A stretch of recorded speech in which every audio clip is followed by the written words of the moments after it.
an la ilaha illallah wahdahu la syarika lahu ta'ziman li sya'nih wa asyhadu anna Muhammadan abduhu wa rasuluhu adda ila ridwanih. Allahumma salli alaihi wa ala alihi wa ashabihi wa ikhwanih.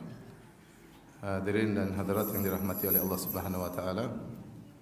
Insyaallah pada kesempatan kali ini kita akan membahas tentang pernak-pernik yang terkait dengan bulan Ramadan. Bulan Ramadan sebagian ulama menyebutkan secara bahasa diambil dari ramdha yang artinya sesuatu yang sangat panas ya. Yang sebagian ulama mengatakan awal kali penamaan bulan-bulan terdahulu bahkan di sejak zaman jahiliyah, karena zaman jahiliyah pun sudah ada nama-nama bulan. 12 bulan sudah ada ya. Hanya saja mereka belum menentukan nomor tahun ya. Nomor tahun baru dikenal di zaman Umar bin Khattab, maka ada istilah tahun 1 Hijriah, 2 Hijriah, 3 Hijriah dan seterusnya. Sebelumnya orang Arab jahiliyah mereka mengkaitkan tahun dengan peristiwa yang besar. Seperti mereka mengatakan Muhammad SAW lahir pada tahun gajah karena ada peristiwa bergajah. Si fulan lahir 5 tahun sebelum peristiwa bergajah. Si fulan lahir sekian tahun setelah peristiwa bergajah. Ada yang mengatakan si fulan lahir ketika Yaum Bu'ats, peristiwa perang Bu'ats. Mereka baru zaman dahulu tidak menentukan tahun sekian.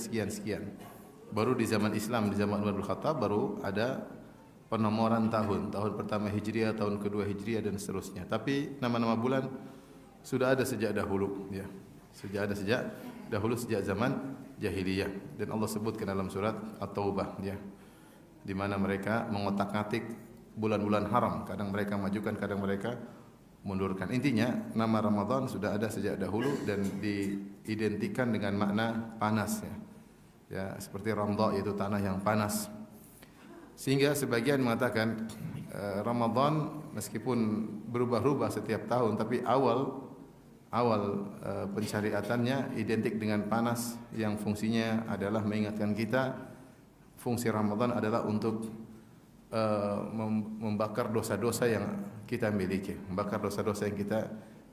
agar seorang ketika keluar dari bulan Ramadan maka dia bersih dari dosa-dosa tersebut. Makanya kalau kita perhatikan tentang keutamaan Ramadan, rata-rata keutamaannya adalah penggugur dosa. Seperti Rasulullah SAW bersabda, "Man shoma Ramadhana imanan wa ihtisaban ghufira lahu ma taqaddama min dzambi." Siapa yang puasa bulan Ramadan dengan penuh keimanan dan penuh pengharapan, maka akan diampuni dosa-dosanya yang telah lalu.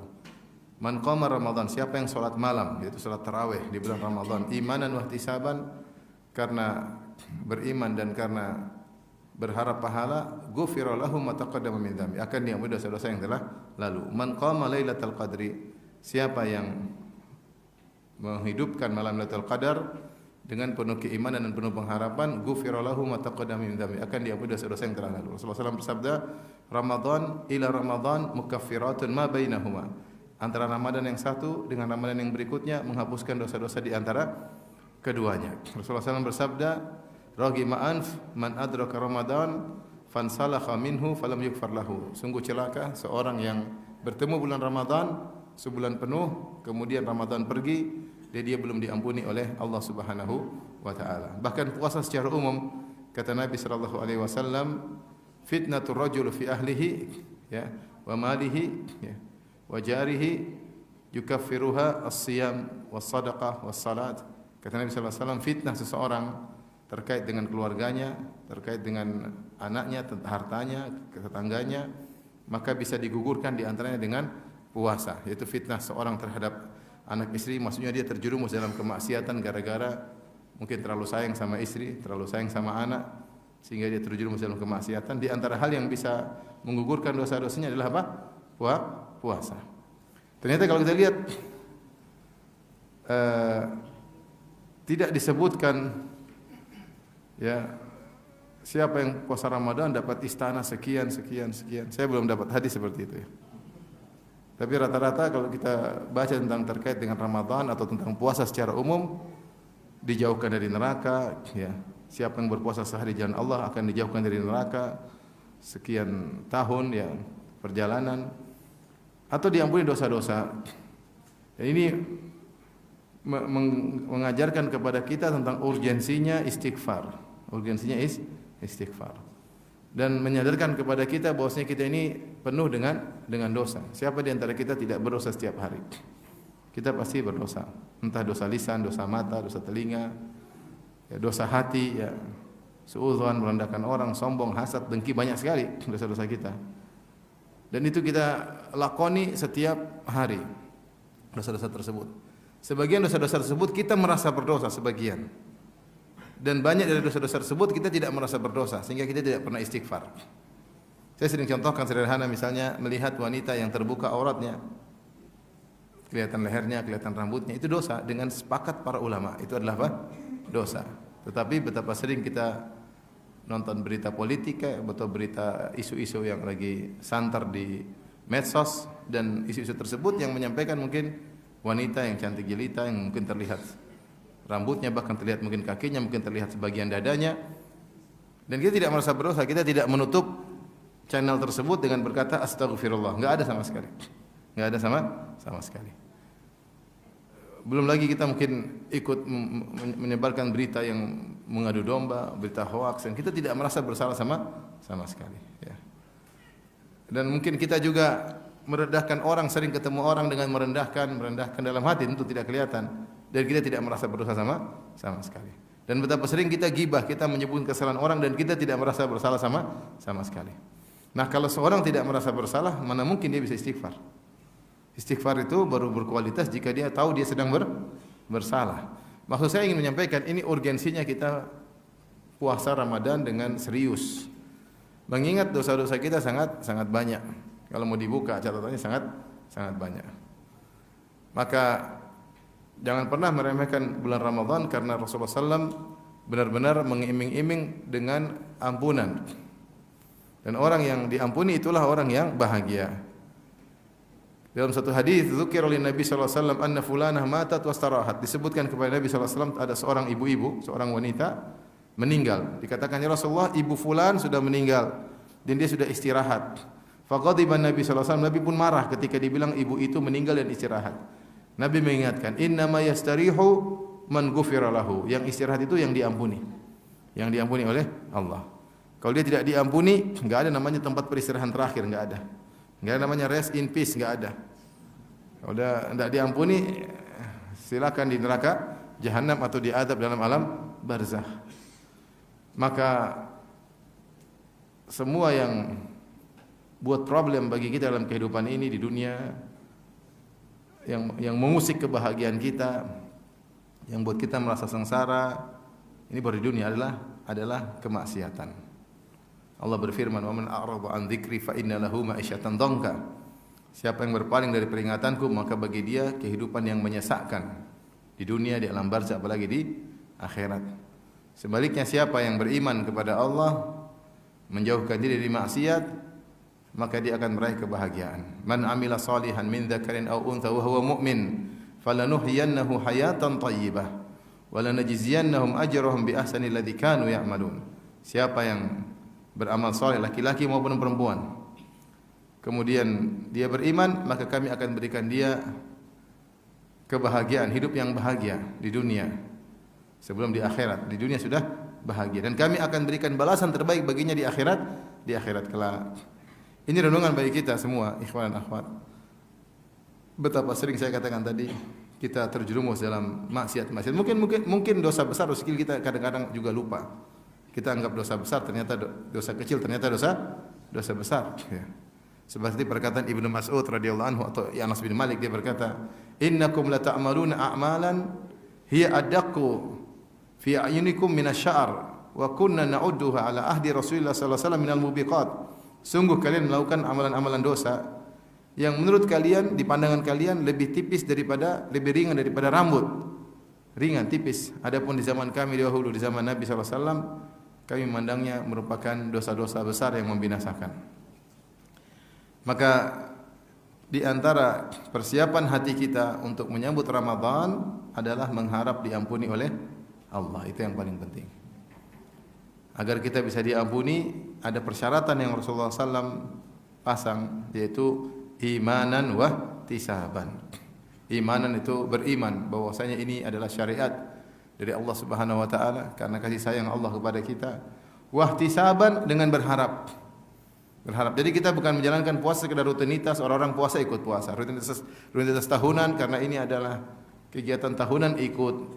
Bukan sekedar masuk dalam dunia puasa saja, tapi kita harus ada iman dan ihtisab, beriman dan berharap. Makna ihtisab itu melakukannya dengan semangat. Melakukannya dengan apa? Semangat. Ya. Bukan seperti beban.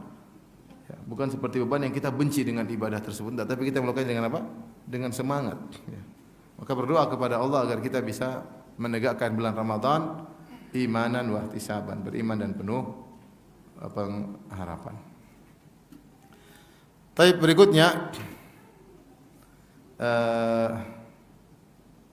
apa kita bahas? Fikir Ramadan. Mau dibahas apa ini?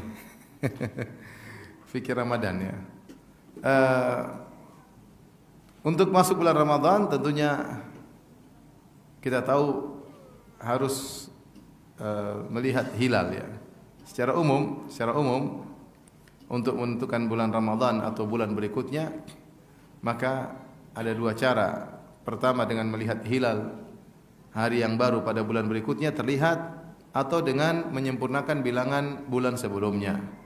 Bilangan bulan sebelumnya. Rasulullah SAW bersabda, "Sumu li ru'yatihi wa aftiru li ru'yatihi." Berpuasalah karena melihat hilal dan lebaranlah juga karena melihat hilal. Fa in gumma 'alaikum fa akmilu 'iddata Sya'ban 30. Kalau ternyata ada mendung yang menutupi kalian tidak bisa melihat hilal, maka sempurnakanlah bulan Sya'ban 30 hari.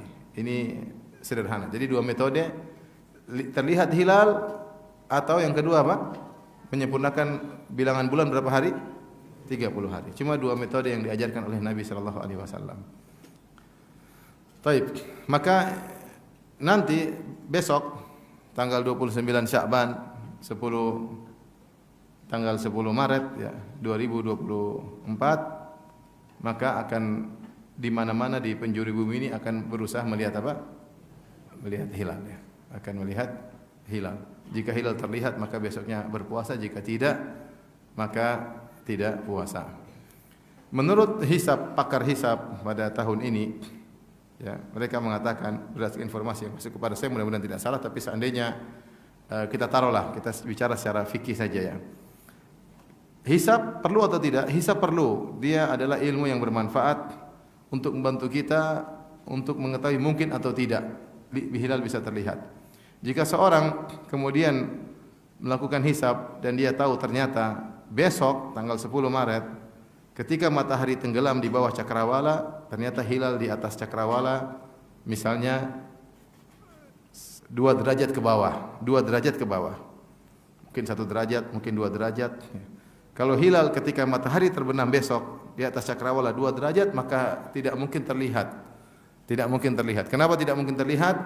Karena matahari cahayanya masih kuat, karena matahari baru tenggelam masih banyak merah-merahnya. Kemudian hilal tersebut umurnya juga masih sangat muda dan dia 8 menit kemudian dia akan tenggelam. Jadi kalau 1 derajat 4 menit, setiap 1 derajat berapa menit? 4 menit. Jadi hilal juga sama, dia tenggelam di barat, tapi dia baru kelihatan begitu dia 1 derajat 4 menit kemudian dia hilang. Kalau dia 2 derajat berarti 8 menit di cakrawala baru tenggelam. Kalau dia 3 derajat dia semakin besar. Semakin besar. Dan dia ada 12 derajat di cakrawala bisa kelihatan. Kalau dia 4 derajat setelah matahari tenggelam ternyata posisinya 4 derajat menurut perhitungan, maka dia ada 16 menit di cakrawala dan kemungkinan dilihat sangat besar. Nah, para ahli astronomi mengatakan hilal kalau di atas cakrawala 0 sampai 2 derajat maka sulit untuk terlihat. Tapi kalau sudah 3 derajat maka imkanur ru'yah, mungkin untuk dilihat ya. Mungkin untuk dilihat, tapi belum tentu terlihat. Maka dari sini secara umum ada 3 metode yang ditempuh oleh orang-orang zaman sekarang.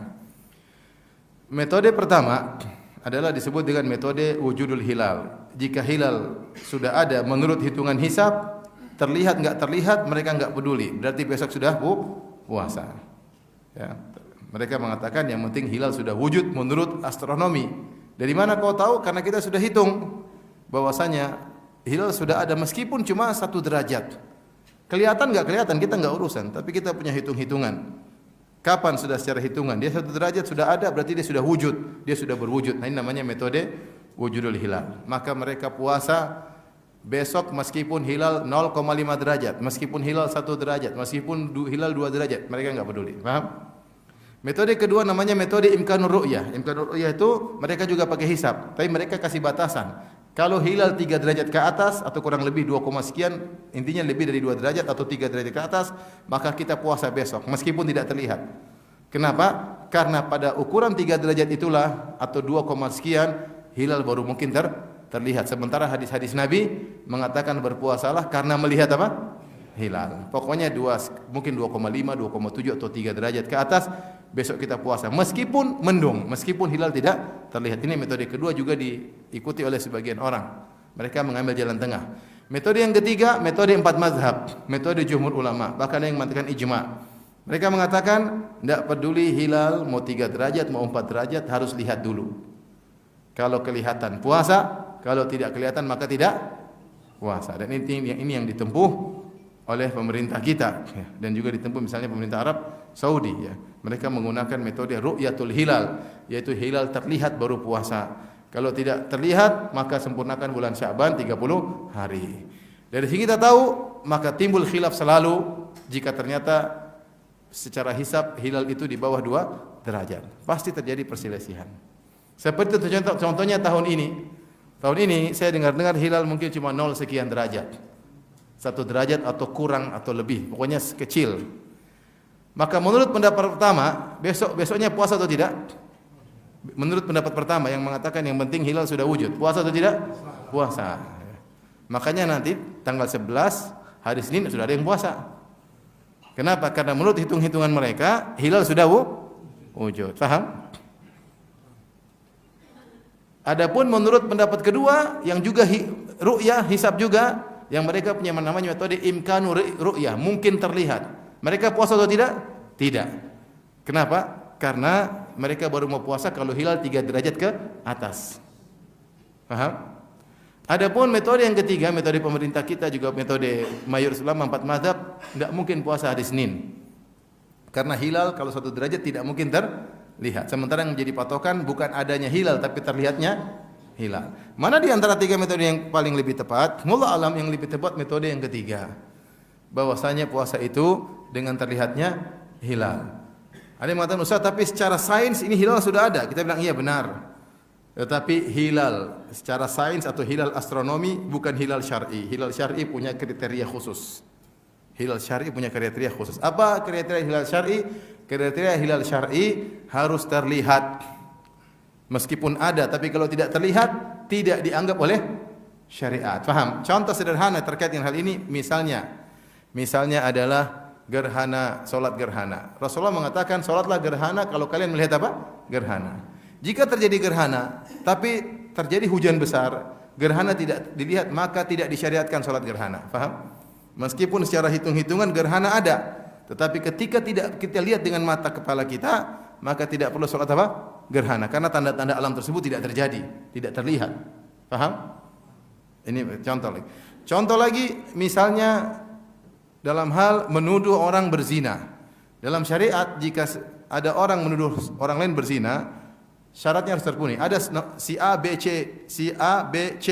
A, B dan C ini melihat si Paijo berzina dengan Juminten misalnya. Paijo berzina dengan Juminten dan mereka melihat benar-benar kemaluan masuk kemaluan, ember masuk ke sumur. Mereka benar-benar lihat.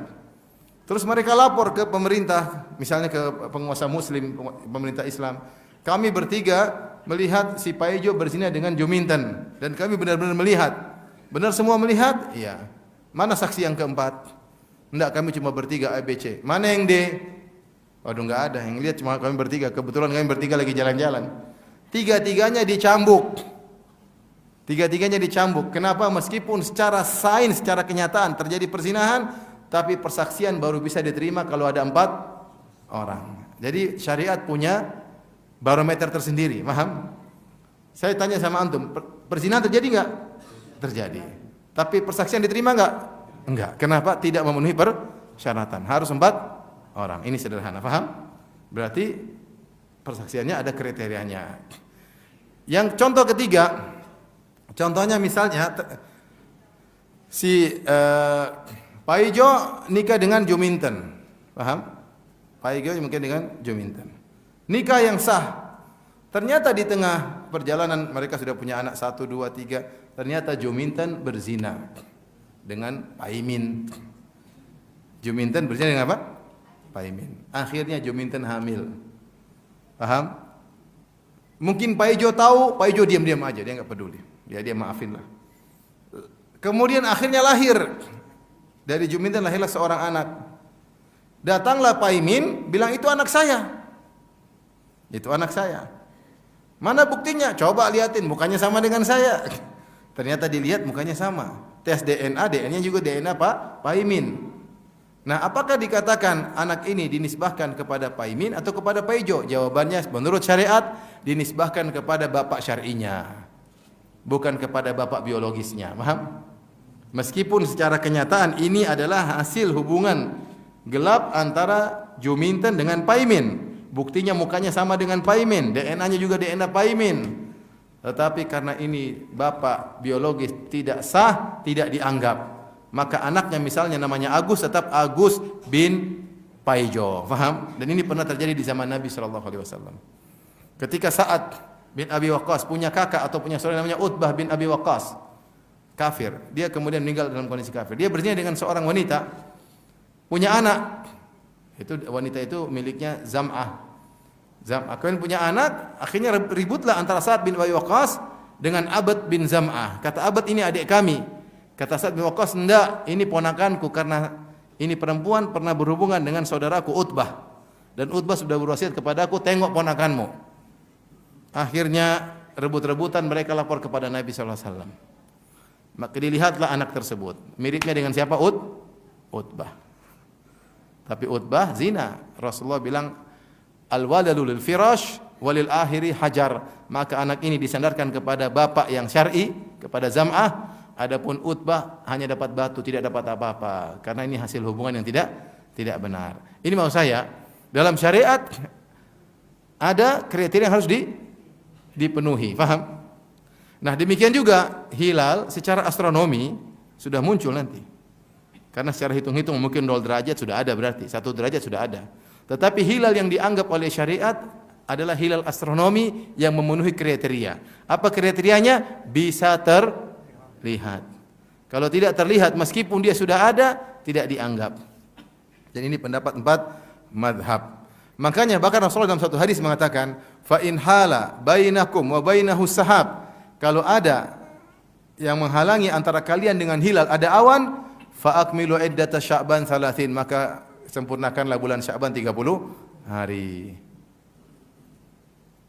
Ini ada, tapi ada awan yang menghalangi, maka Nabi bilang sempurnakan bulan Sya'ban 30. Apalagi tidak kelihatan. Yang seandainya tidak ada awan kelihatan pun, tertutup awan tidak dianggap. Apalagi kalau memang secara kasat mata tidak mungkin terlihat, apalagi hilalnya cuma 1 derajat atau kurang lebih, atau bahkan di bawah 1 derajat. Maka dari sini kita mengikuti pendapat mayoritas ulama bahwasanya hilal tidak mungkin terlihat besok malam, tidak mungkin. Oleh karenanya kemungkinan besar puasa hari apa? Selasa. Kalau ada terlihat, kemungkinan itu hilal Cina.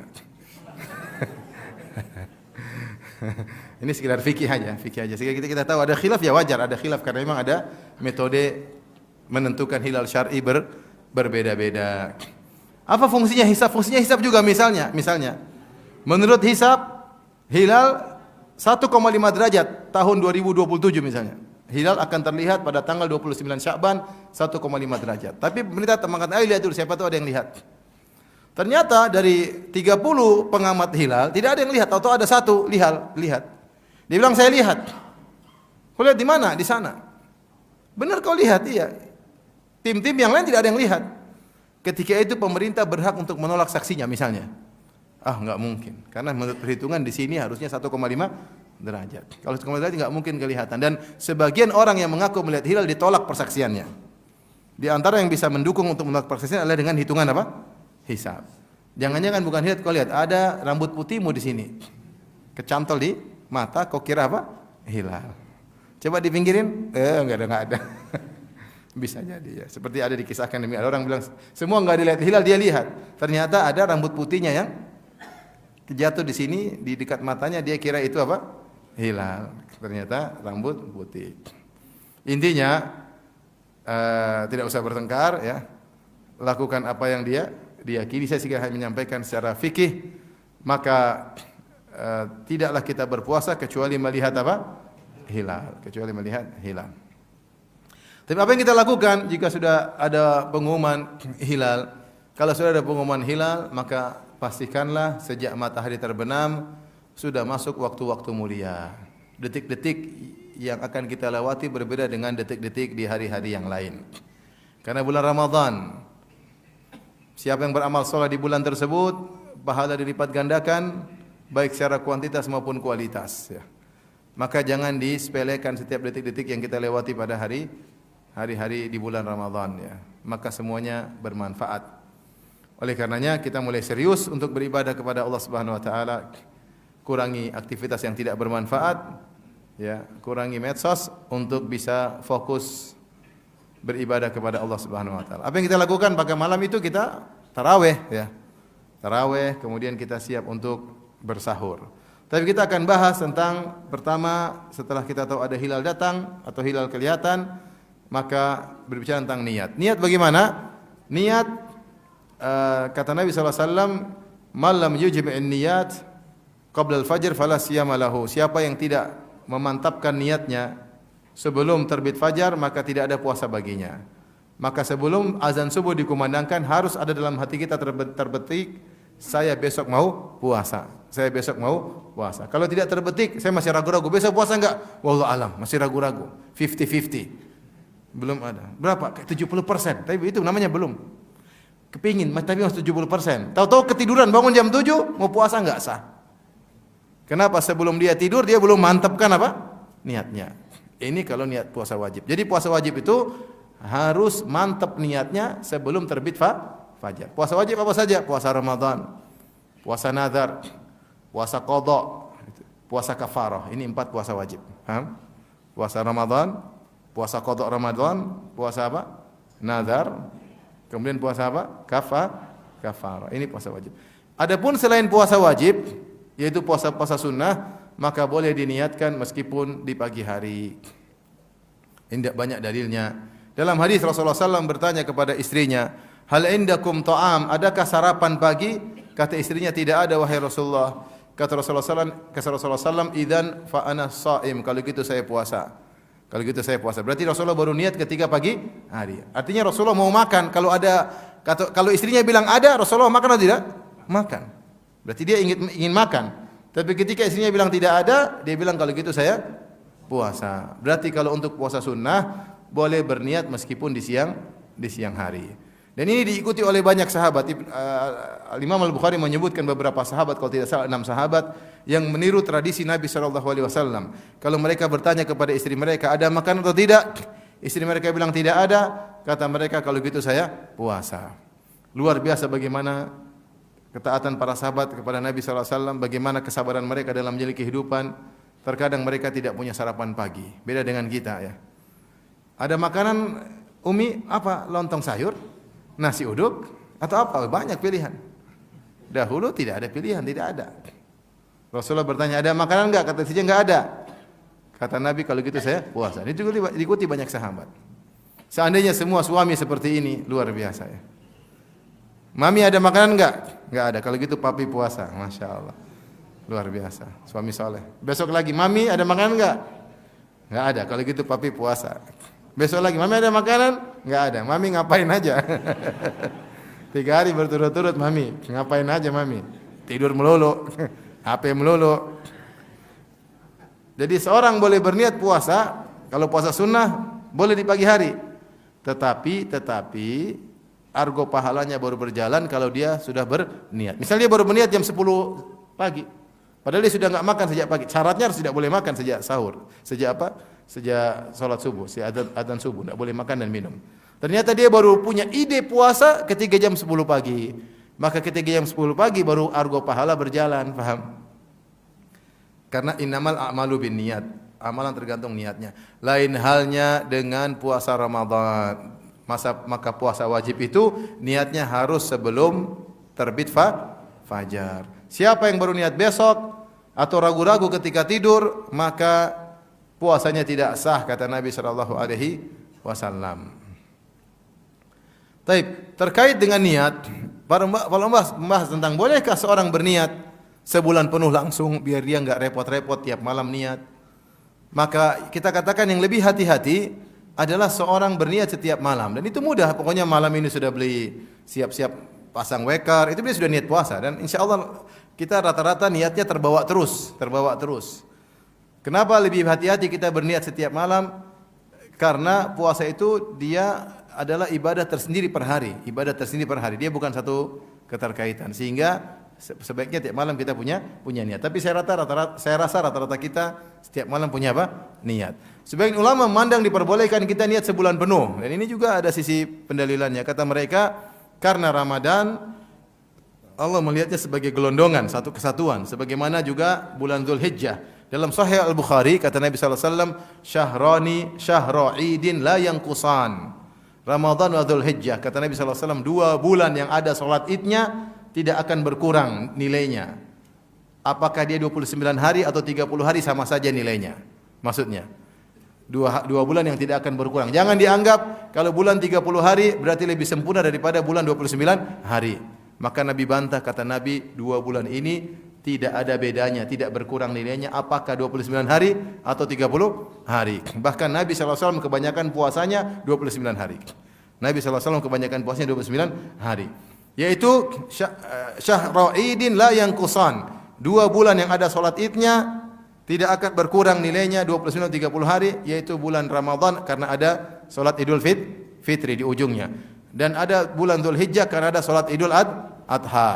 Di sini kata sebagian ulama, ketika Nabi mengatakan tidak berkurang berarti Nabi memandang Ramadan satu kesatuan. Mau 29 mau 30 dianggap satu gelondongan. Oleh karenanya boleh seorang berniat untuk sebulan langsung, boleh, dan ini pendapat cukup kuat. Tetapi kalau ada batal di tengah jalan seperti ibu-ibu yang haid atau ada yang sakit, maka hendaknya dia perbarui lagi niatnya ketika dia mau puasa lagi, paham? Setelah bersih atau setelah hilang uzurnya, dia perbarui lagi niatnya. Kalau dia tidak ada halangan, dia boleh niat langsung satu bulan penuh. Taib, itu niat untuk puasa. Insya Allah orang kalau sudah sholat tarawih dia sudah niat besok mau apa? Mau puasa. Tidak susah, jangan bilang, saya sudah niat belum ya?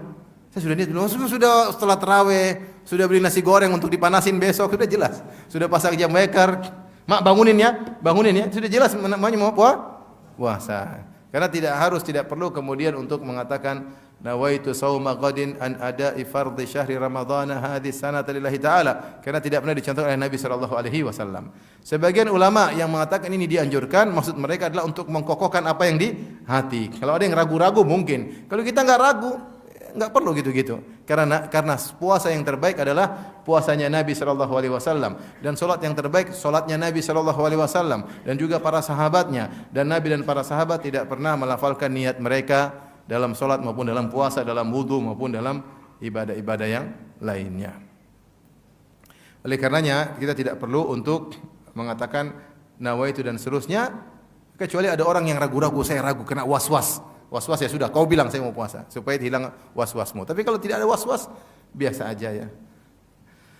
Taib. Sekarang kita masuk dalam sahur. Sahur, apa sunnah-sunnah yang dikerjakan ketika sahur? Sahur dari kata sahar. Sahar adalah waktu kubail al-fajar, yaitu menjelang subuh. Menjelang subuh namanya sahur. Oleh karena disunahkan makan sahur adalah menjelang subuh. Apakah orang yang makan sahur jam 11 malam dikatakan makan sahur? Khilaf di kalangan para ulama. Ada yang mengatakan tetap dikatakan sahur karena sudah malam, ada yang mengatakan tidak. Karena sahur secara bahasa adalah menjelang apa? Menjelang subuh. Maka jangan kita makan sahur jam 11, jam 12. Jam 12 itu namanya makan malam ya. Namanya bahaya laten, bahaya lapar tengah malam. Makan menjelang subuh. Semakin menjelang subuh semakin baik. Semakin baik. Oleh karenanya kata dari Anas bin Malik menyampaikan hadis dari Zaid bin Thabit, kata beliau radhiyallahu anhu, kunna natasahar ma'an Nabi sallallahu alaihi wasallam. Kami bersahur bersama Nabi sallallahu alaihi wasallam. Kemudian Rasulullah SAW berdiri dan kemudian menuju salat. Maka Anas berkata, "Kam kana bainal adzan was sahur?" Berapa jarak antara adzan dan sahur? Itu. Qadru 50 ayat atau 60 ayat. Itu ukuran membaca 50 ayat atau 60 ayat. Maksudnya antara selesai sahur dengan qamat atau dengan adzan ya mungkin sekitar 15 menit ya atau 20 menit, artinya menjelang ya. Bahkan dalam sebagian riwayat antara selesai sahur dengan qamat, antara sahur dengan salat. Tapi intinya hadis ini menunjukkan Rasulullah SAW ketika sahur menjelang azan. Makanya Rasulullah SAW mengatakan, la yazalun nasu bi khair ma ajjalul fitr wa akharus sahur. Sementara manusia dalam kebaikan jika menunda sahur dan menyegerakan berbuka. Menunda sahur dan menyegerakan apa? Berbuka. Maka seorang jangan segera bersahur di awal-awal tapi menuju di akhir. Makanya pendapat yang lebih kuat tentang salat, tentang azan, bukankah disunahkan ketika subuh azan 2 kali, azan pertama dan azan kedua. Di zaman Nabi ada azan pertama, azan kedua. Azan pertama dikumandangkan oleh Bilal, azan kedua dikumandangkan oleh Ibnu Ummi Maktum. Yang benar azan pertama tersebut bukan untuk bangunkan orang salat malam, bukan. Tetapi untuk orang bersiap-siap. Kata Nabi SAW, Inna Bilalan yu'adzinu bil lail. Sungguhnya Bilal itu azannya masih gelap, masih malam belum subuh. Fakulu washrabu, makanlah dan minumlah kalian, yaitu sahurlah kalian. Hatta yu'adzina Ibnu Ummi Maktum, sampai Ibnu Ummi Maktum mengumandangkan azan. Kalau Ibnu Ummi Maktum mengumandangkan azan berarti sudah tanda masuk waktu salat subuh. Ini menunjukkan bahwasanya antara jarak azan pertama dan jarak azan kedua tidak jauh, mungkin 15 menit, mungkin 20 menit. Rasulullah mengatakan, kalau kalian mendengar Bilal mengumandangkan azan, maka silakan makan dan minum. Maka fungsi azan pertama itu bukan untuk bangunkan orang salat malam, karena Rasulullah SAW salat malam jauh sebelumnya. Kalau mungkin jam 3, jam 2, mereka sudah bangun salat malam. Tapi azan pertama itu liyastarihal qaim, agar orang yang sedang berpuasa istirahat dan agar sempat untuk apa? Sahur. Oleh karenanya perkataan as-salatu khairum minan naum yang lebih tepat adalah pada azan kedua. Yaitu salat, maksudnya salat subuh lebih baik daripada tidur. Bukan salat malam lebih baik daripada tidur, bukan. Karena azan pertama, azan kedua itu azan pertama fungsinya bukan bangunkan orang salat malam, bukan. Tapi bangunkan agar memberi peringatan sebentar lagi azan subuh. Yang belum bangun silakan bangun, yang sedang salat malam berhenti untuk makan apa? Sahur. Itu fungsinya ya. Ini menunjukkan bahwasanya makan sahur Nabi sallallahu alaihi wasallam adalah menjelang subuh. Baik, sampai kapan kita boleh makan sahur?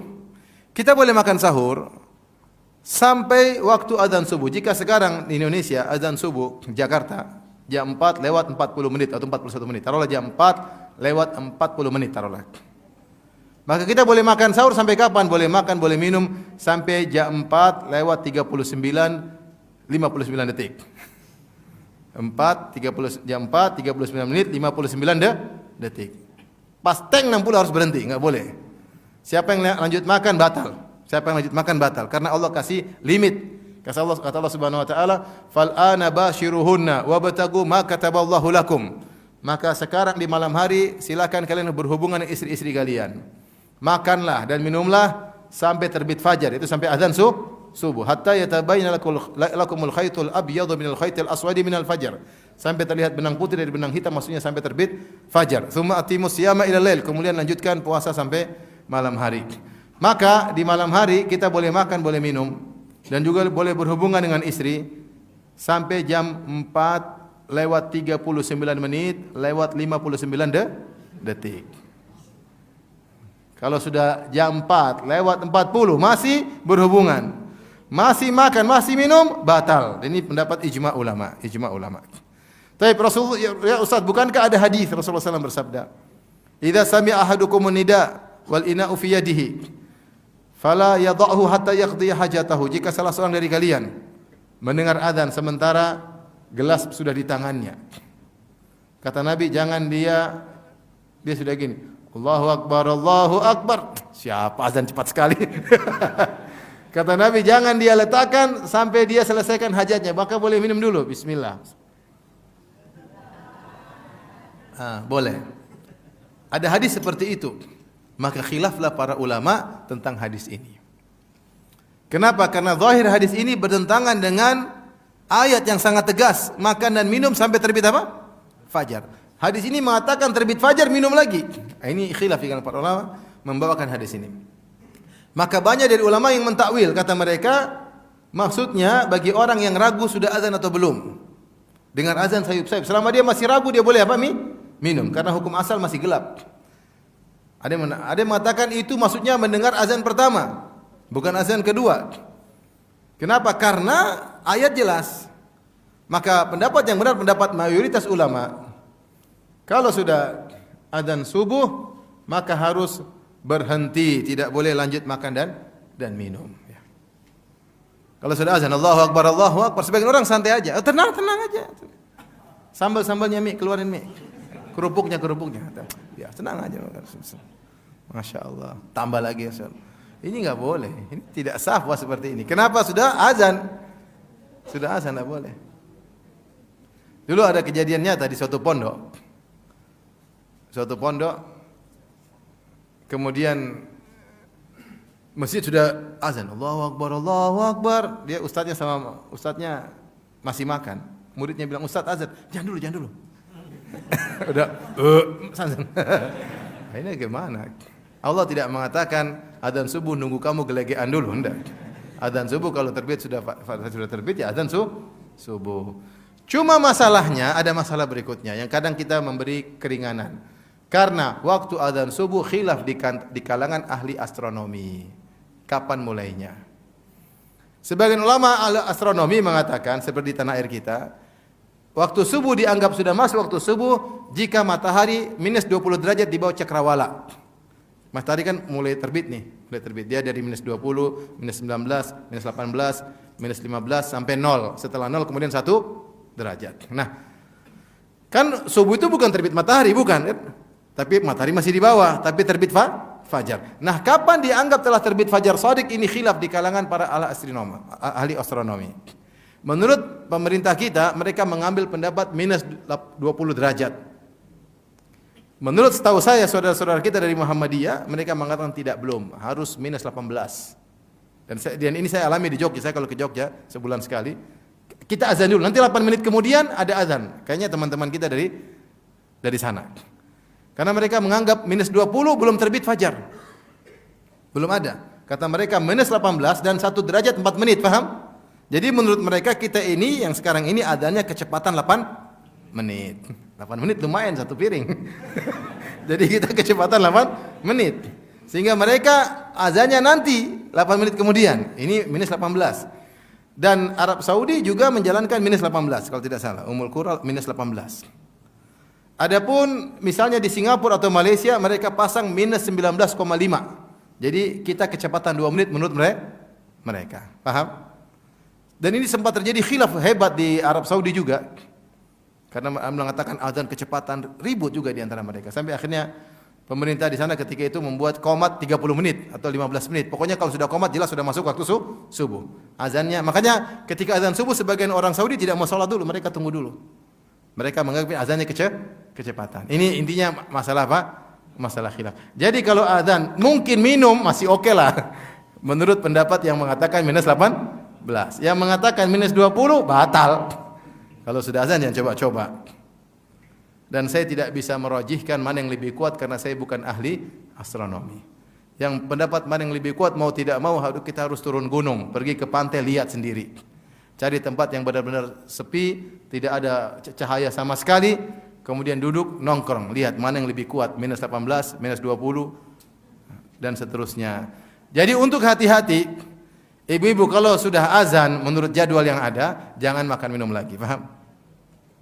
Tapi kalau sholat subuhnya tunggu dulu sekitar 8 menit baru kemudian sholat apa? Subuh. Jadi ibu-ibu jangan begitu azan langsung sholat subuh, tunggu dulu karena ini masih waktu yang diperselisihkan.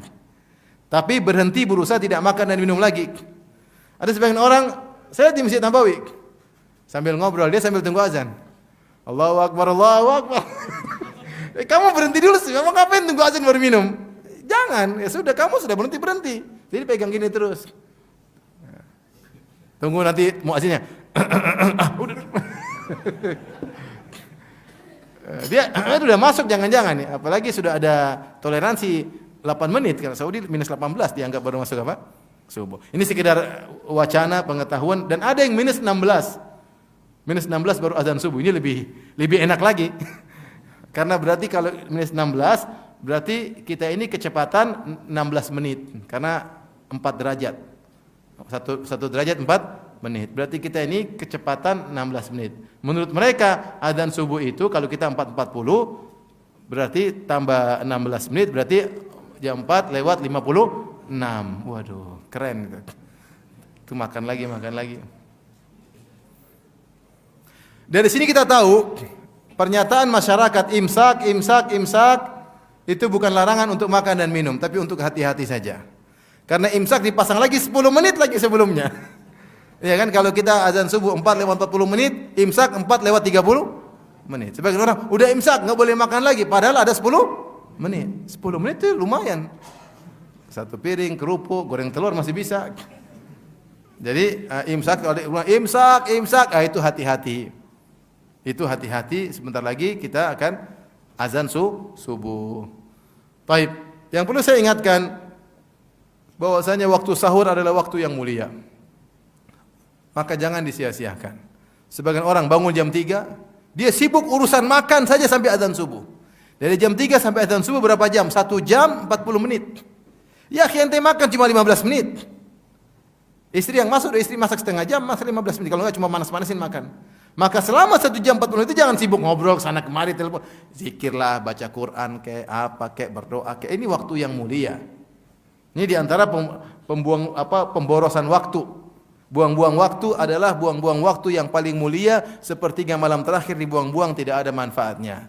Kenapa? Bangun jam 3 sibuk makan 1 jam 40 menit. Duduk enggak ada kegiatan. Mana sana gimana 1 jam 40 menit. Sayang. Harusnya kalau mau sholat lagi boleh, tapi jangan witir lagi. Mau baca Quran boleh, mau zikir boleh, mau berdoa boleh. Waktu makan 15 menit selesai. Alhamdulillah. Jadi kita saving waktu, jangan dibuang-buang. Baik. Berikutnya, setelah kita sahur, kemudian kita sholat subuh, kemudian kita berpuasa. Maka berpuasa jangan lupa jaga adab. Kalau puasa jangan teriak-teriak, jangan ribut-ribut, jangan berkelahi, jangan debat-debat. Ya. Udah orang debat-debat biarin aja ya. Ya biarin aja debat-debat, kita nonton pun nggak usah nonton mereka debat. Kita sibuk aja beribadah kepada Allah Subhanahu Wa Taala. Ini bulan Ramadan, nanti ada waktunya. Makanya Rasulullah SAW mengatakan, wa in sabbahu ahadun, kalau dia sedang berpuasa ada orang yang maki-maki, au qatalu atau ngajak berantem, falyakul ini mru'un shaim, katakan saya sedang berpuasa. Jangan. Saya ingin jaga puasa saya ini waktu tidak semua orang bisa mendapatkan. Betapa banyak orang sudah meninggal dunia berangan-angan untuk bisa mendapatkan waktu-waktu mulia ini. Maka seorang jaga puasanya dengan jaga adabnya. Jangan sekali-sekali bertengkar, jangan sekali-sekali beradab. Orang maki-maki biarin aja. Dia merasa menang biarin aja. Ya, saya mau jaga puasa saya. Mengikuti kegoblokan kamu, ikut ribut-ribut, enggak. Kamu aja goblok sendiri, saya enggak mau. Ya. Dan jangan terpancing, ada orang maki-maki, saya lagi puasa loh. Jangan macam-macam ya. Maki lagi ya. Kalau gitu nanti di belakang Masjid Az-Zahra pada maghrib ya. Habis saya buka, saya makan dulu. Jangan digubris, enggak usah digubris, enggak usah. Cuekin aja, orang biarin aja. Kita ini banyak hidup, kata Allah, wa'arid anil jahilin, berpalinglah dari orang-orang jahil. Kita ngikutin orang jahil, kita jadi jahil juga, jadi bahlul juga. Ya. Kata Allah Subhanahu wa taala, khudhil afwa wa'mur bil urfi wa'arid anil jahilin. Khudhil afwa maksudnya sudahlah, maafkanlah. Maafkan maksudnya apa? Ini tafsiran maksudnya kamu jangan berharap orang lebih dari yang masyarakat cuma segitu, jangan berharap lebih dari mereka, ya sudahlah. Jadi kalau gitu kita nyaman. Kita bergaul sama orang, kita maunya dia teman itu selalu telepon kita, selalu perhatian sama kita. Kalau kita butuh dia bantu, kalau kita ada apa-apa dia telepon. Ternyata teman enggak begitu. Ya sudah. Jangan maksakan ekspektasi terlalu tinggi.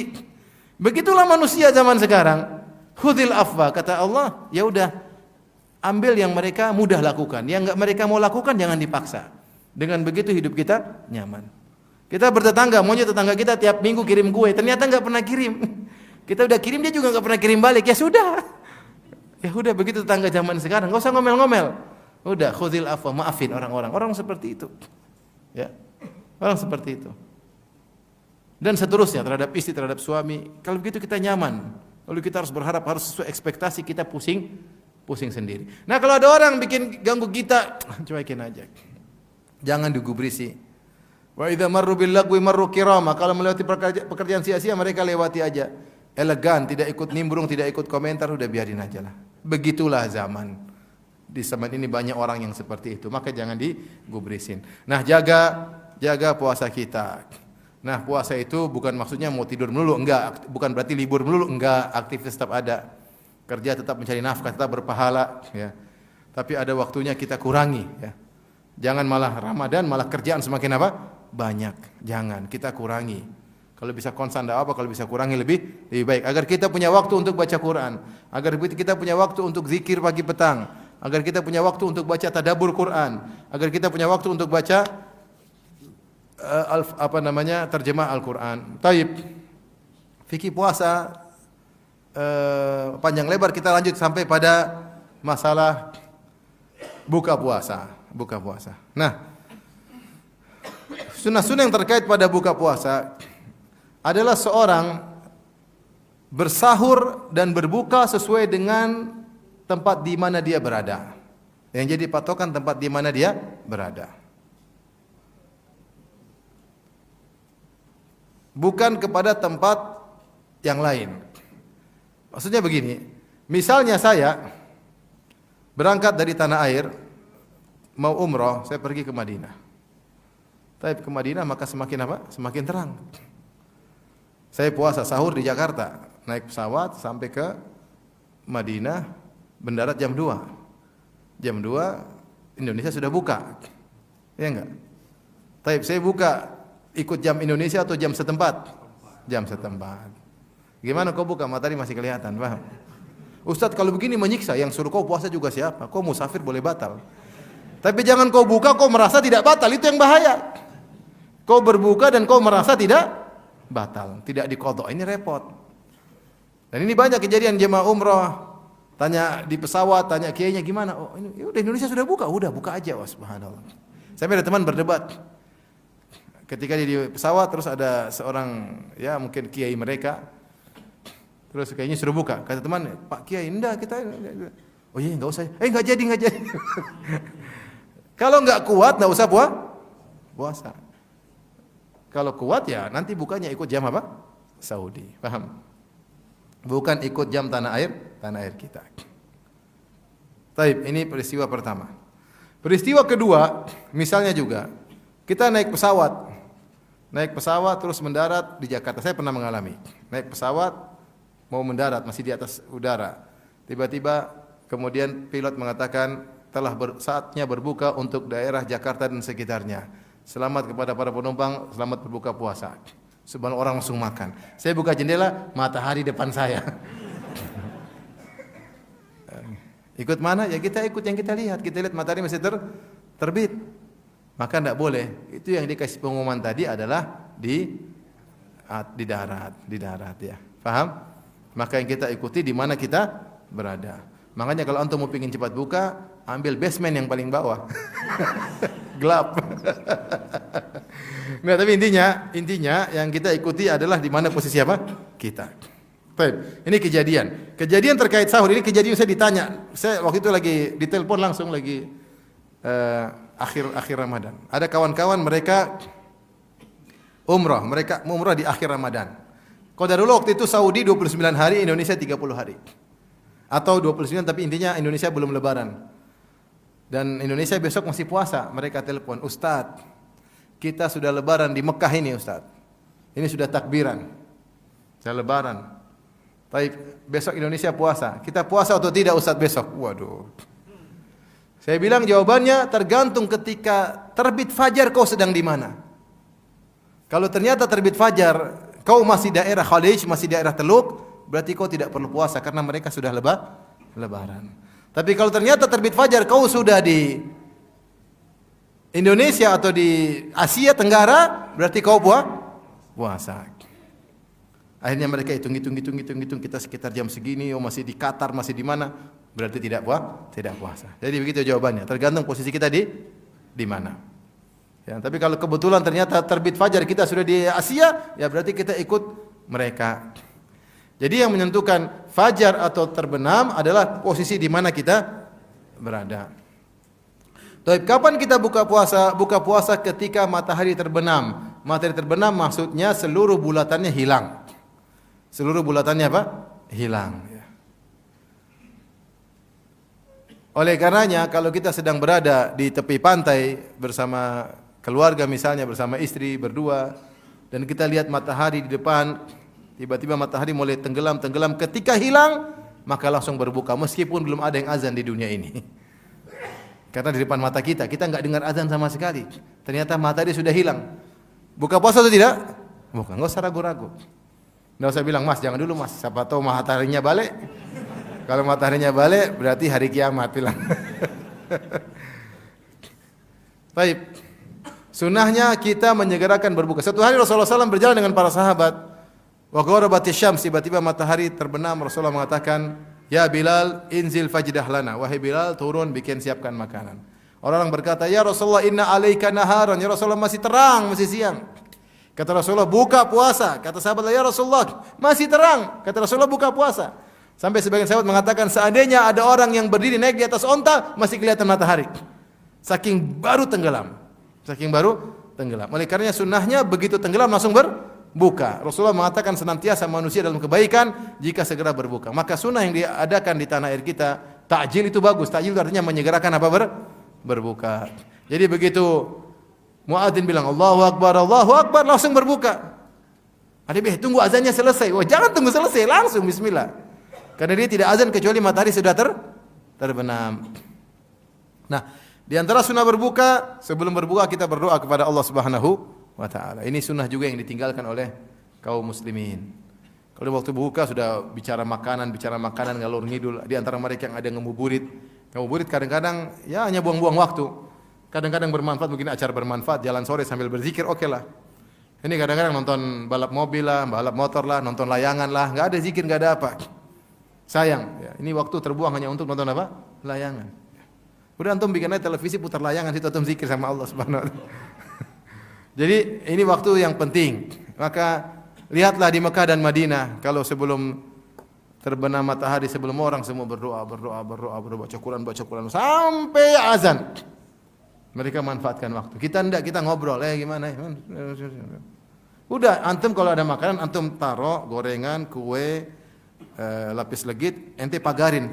Kemudian sudah sibuk berdoa. Enggak usah tengok-tengok lagi, insyaallah selamat. Enggak ada yang kurang ajar ngambil tuh, enggak ada keterlaluan kalau dia ngambil. Udah enggak usah pusing lagi, udah berdoa gitu. Kadang-kadang kita pekewo, yang lain enggak ada doa, kita doa sendiri. Pekewo, ya hidupkan sunnah, sudah enggak usah pekewo cuek aja. Kalau enggak ya kita baca Al-Qur'an. Jadi waktu-waktu bermanfaat jangan kita buang-buang. Kemudian kita buka puasa dengan baca bismillah. Adapun doa-doa bebas, doa-doa apa saja boleh. Diriwayatkan dalam sebagian hadis yang diperselisihkan tentang kesahihannya, yaitu doa dhahabat dhama'u wa abtallatil uruq wa thabatal ajr insyaallah. Namun di sini diperselisihkan tentang hasan atau tidak. Tapi boleh diucapkan.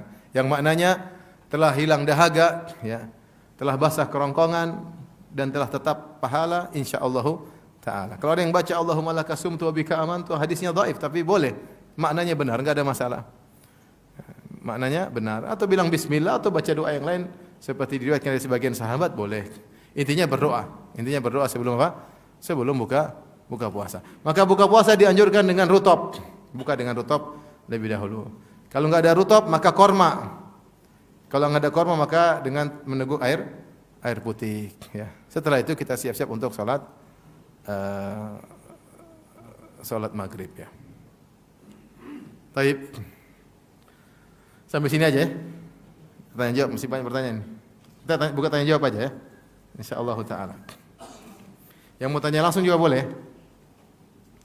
Ustaz, dalam salat tarawih jika sudah melaksanakannya apakah akan mendapatkan keutamaannya jika malamnya salat tahajud juga atau cukup salat